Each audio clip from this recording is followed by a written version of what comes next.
Chapter 5 Pretty Fish. Squeak! Annie patted the little mouse in her pocket. It's okay, Peanut. The ants can't get that in the river. We're safe, she said. Maybe safe from the ants, said Jack. But where is the canoe going? Jack and Annie stared at the river. Branches spread over the water. Vines and mosses hung down from them. We'd better look this up, said Jack. He pulled the rainforest book out of his backpack and flipped through it. Soon, he found a picture of a river. He read, "The Amazon River stretches over 4,000 miles from the mountains of Peru across Brazil to the Atlantic Ocean. The river basin contains over half of the rainforest in the world." Jack looked at Annie. "We're on the Amazon River," he said. "It's more than 4,000 miles long. Wow," Annie whispered. She looked at the river. She turned her hand through the water. "I have to make some notes," Jack said. He pulled his notebook out of his pack. He wrote, "The Amazon rainforest is." "Jack, look at those pretty fish with the teeth," said Annie. "What?" Jack ran up from her writing. Annie was pointing at some blowfish swimming near the boat. The fish had red eyes and razor-sharp teeth. "Watch it!" cried Jack. "Those aren't pretty fish. They are piranhas. They'll eat anything, even people." "Yikes!" whispered Annie. "We'd better get back on shore," said Jack, putting the books in his backpack. "How?" said Annie. "We can't go in the water now, and we don't have any paddles." Jack tried to stay calm. "We need a plan," he said. Jack stared at the river. "The canoe would soon float under some vines." "We'll grab a vine," said Jack, "and pull us to shore." "Good idea," said Annie. As they glided under the branches, Jack stood up. The canoe rocked. He nearly fell out. "Blast the canoe," said Jack. Annie leaned to the one side. Jack reached. He misses. The canoe floated under more branches. Jack reached for another thick vine. He grabbed it. It was cold and scaly. It wigged and jerked. "Ah!"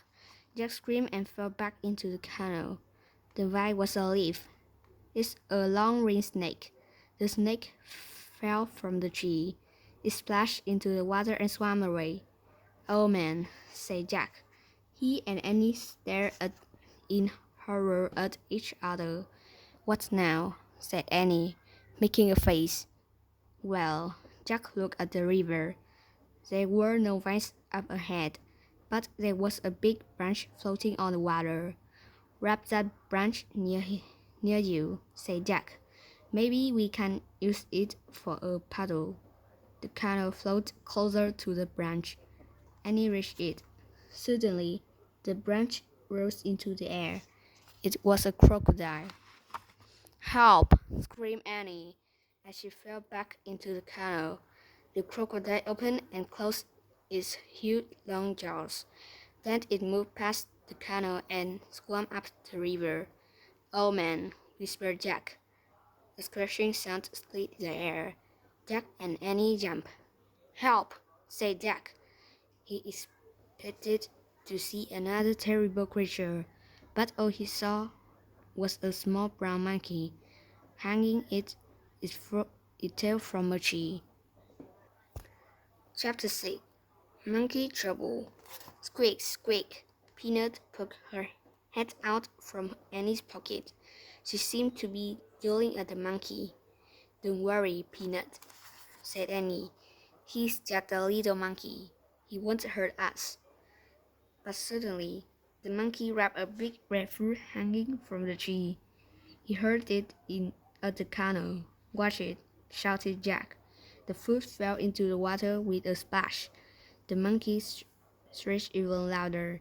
He grabbed another fruit. Don't throw things at us, shouted Annie. But the monkey hurled the red fruit right at them. Jack and Annie ducked in, and the fruit splashed into the water. Stop that, Annie shouted, but the monkey only waved his arms and scratched again. Oh, brother, said Jack, I don't believe this. The monkey grabbed a third fruit and hurled it at Jack and Annie. It landed inside the canoe with a thump. Annie grabbed the fruit. She stood up and threw it back at the monkey. She misses. The canoe rocked. Annie almost fell out. The monkey screeched even louder. Go away, Annie shouted. You're the meanest thing in the world. The monkey stopped screeching. He looked at Annie. Then he swung away into the forest. I think I hurt his feelings, said Annie. Who cares, said Jack. He shouldn't throw things. Uh-oh, said Annie. It's raining now. What? Jack looked up. A raindrop hit him in the eye. Oh no, I don't believe this, Jack said. What do you expect? Said Annie. It is the rainforest. A gust of wind blew the canoe. Thunder rolled in the sky. A river's a bad place to be in a storm, said Jack. We have to get back to shore right now. But how? Said Annie. We can't wait or swim. The piranhas, the snake, and the crocodile will get us. Scratching split the air again. Oh no, said Jack. The Bertie monkey was back. This time, the monkey was pointing a long stick at the canoe. Jack crouched down. Was the monkey going to hurl the stick at them, like a spear? Annie jumped up and faced the monkey. Watch this, he's nuts, said Jack. But the monkey just stared at Annie, and Annie just stared back at him. After a long moment, the monkey seemed to smile. Annie smiled back. What's going on? Said Jack. He wants to help us, Annie said. Help us how? Said Jack. The monkey held out the long stick. Annie grabbed the other end. The monkey pulled on the stick. The canoe started to float toward him. The monkey pulled the canoe all the way to the bank of the river.